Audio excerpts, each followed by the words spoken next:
बात है। शिवलिंग की बात मैं करूंगा, 2 मिनट में खत्म कर दूंगा। भवानी शंकरो वंदे श्रद्धा विश्वास रूपिणो। ये आप सब लोगों को बता दूं कि शिवलिंग में जो भवानी है वो श्रद्धा का हिस्सा है, श्रद्धा के स्वरूपा हैं और विश्वास के प्रतीक हैं भगवान शंकर। तो भगवान शंकर और माता पार्वती भवानी का एक संयुक्त स्वरूप आप वहां पर शिवलिंग के रूप में बनाते हैं। शिवलिंग एक आकार है, आपकी भावनाओं का प्रतीक है, जिसमें एक बाबा जो नंदी हैं वो भी रहते हैं। जहां तक माता सती की बात है, भगवान या देवराज दक्ष की 84 कन्याएं रहीं, प्रसूति की 24 और वाणी की 60। इस तरह से 84 कन्याएं हुई और आज हम जो भी सृष्टि देखते हैं इन्हीं 84 कन्याओं के प्रतिफल से आज हम सृष्टि को देखते हैं। फिर भी हमारे दक्ष जी को, प्रजापति दक्ष ब्रह्मा जी के पुत्र को संतोष नहीं था, कुछ तो अच्छा नहीं लग रहा था। तो उन्होंने एक बड़ा दुखी मन से आराधना किया कि हमें संतोष नहीं है, हमें माता भवानी के समान ही एक कन्या दीजिए। माता भवानी ने कहा कि मैं आऊंगा तुम्हारे यहां और वही सती के रूप में रहूंगी। अब सती तो माता भवानी और पिता हैं दक्ष, तो माता भवानी के जो पवित्रता, जो बात, जो श्रेष्ठता थी, उसमें संस्कारवश दक्ष की बुद्धि का भी छाया पड़ जाती है। पंडित जी अभी कहेंगे, उस चर्चा को मैं नहीं करूंगा, लेकिन किस तरह से दक्ष के बुद्धिमानी का, तार्किकता का सती पर अपने जीवन में असर पड़ा और वो भगवान शंकर से ब्याही गई ब्रह्मा जी के निर्देश पर, और उसके बाद की कहानी अलग है। मैं थोड़ा सा नंदी के बारे में भी 2 मिनट ले लूंगा ताकि आपको बता दूं। एक शिलादि ऋषि थे, शिलादि ऋषि थे और बड़े परेशान थे क्योंकि संतानहीन थे।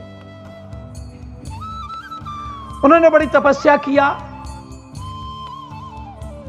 और तपस्या के फलस्वरूप भगवान ने प्रसन्न होकर के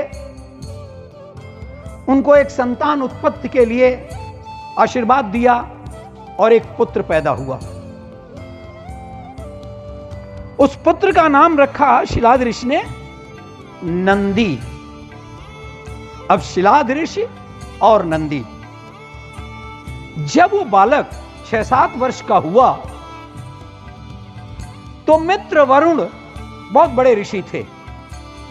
ये जो सागर के देवता वरुण माने जाते हैं, तो ये लोग आए, बड़े स्वागत सत्कार किया।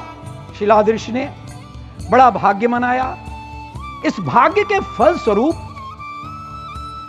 वो जब जाने लगे बड़ा प्रसन्न थे, बड़ा आशीर्वाद दिए शिलाद ऋषि को, लेकिन नंदी को कोई आशीर्वाद नहीं दिए।